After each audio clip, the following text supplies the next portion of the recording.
Hey, what's up?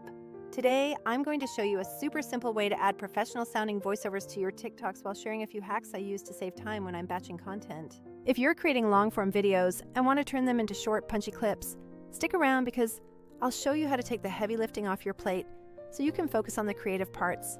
First, open the TikTok app and head straight into the creation screen where you can either record something on the fly or just tap the camera roll icon to import a clip you already shot. I usually just pan my phone for a few seconds to grab some usable footage, but the great thing is that you can import any long video you have stored to convert it into micro content. Once you have your footage ready, hit the checkmark to enter TikTok's built-in editor so we can start adding those professional touches. Now, TikTok gives you two main ways to handle voiceovers, and the first one is the classic record yourself method, where you talk directly into the phone as the video plays back. This is perfect if you want to make sure your words sync up naturally with the action on screen, almost like a live director's commentary. The other powerful option is AI text-to-speech, which lets you type out a line and have a computer voice narrate it for you in a variety of different tones. If you decide to record your own voice, just tap the editing icon and select the voiceover option, then hit record while the video previews so your timing stays perfectly locked in. I like to break my recording down into short, punchy lines like, "Hey, check this out," before pausing and adding the next thought, which keeps the energy high. Don't be afraid to do a few takes, and when you're happy with it, just hit done so you can easily trim or rearrange those audio segments to fit your cuts. Pro tip here, make sure you tap that voiceover timeline bar to adjust the volume so your voice sits clearly on top of the background music instead of getting buried. If you want to go the AI route, head back into the sound menu, choose the AI voice option, and type in exactly what you want to say. TikTok offers a solid selection of voices, so just pick one that matches your brand vibe and feels natural enough to keep your viewers engaged. Here's a sneaky trick. If you want that AI voice, but you don't want the text cluttering up your video, just drag the text box completely off screen.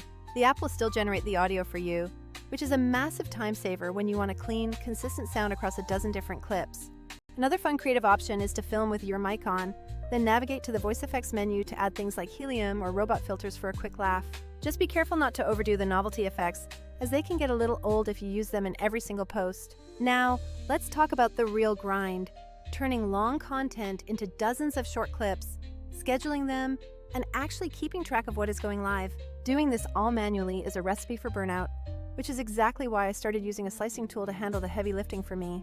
Tools like Vizard are total game changers because they automatically scan your long-form video to find the best, most viral-ready moments for you. Instead of spending hours cutting manually, you can use these tools to find the highlights in minutes, leaving you more time to polish the voiceovers and captions. While apps like CapCut are amazing for pixel-perfect micro-edits, and native TikTok tools are great for quick one-offs, they usually require you to do all the heavy scheduling yourself. Vizard stands out to me because it's built specifically to take long content, chop it into short clips, and then schedule them across platforms automatically. You just upload a live stream or a podcast episode, and the tool finds the highlights, lets you tweak them, and then handles the posting schedule for you. This saves me from having a folder full of two-post clips that I never actually get around to uploading. To put this into practice, start by uploading your long-form footage, whether it's a 20-minute breakdown or a stream highlight. Let the AI auto-scan the file for you, then pick the highlights that really grab attention and feel authentic to your personal style. From there, you can export them to TikTok to add those quick, punchy voiceovers we talked about earlier. If you want a consistent brand voice across all your platforms, sticking with the AI voice route is definitely the most efficient way to scale. However, if you want that extra layer of personality, record your own voice, but keep it short, fast, and very energetic. Remember to always check for background audio overlap. If your original clip has messy talking, make sure to mute it or turn it way down before layering your voiceover. And if you use the text-to-speech hack, always make sure you're staying within the platform's guidelines for content production. Don't forget to focus on the first 2 seconds, because those are your make or break moment where you need to hook the audience immediately. Whether you're using an AI voice or your own, lead with a question or a visual surprise that makes people stop their scroll and pay attention. Finally, after you've been posting for a while, look at your analytics to see which voice style or clip length is actually performing better with your audience. Scheduling tools make it super easy to A/B test these variations without having to store every single version on your phone's camera roll. Ultimately, the goal isn't to let the tool do all the thinking for you, but to let it do the tedious work so you have time for the creative stuff. That means more time for you to practice your delivery, experiment with better intros, or craft those quirky effects that people actually love. So, go try the AI voice trick and the off-screen text hack today.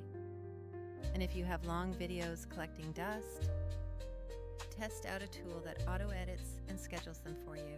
If you want me to do a deeper dive into my exact workflow, like how I rename files for different platforms or set up a 2-week posting cadence, just let me know in the comments. I'll catch you in the next one!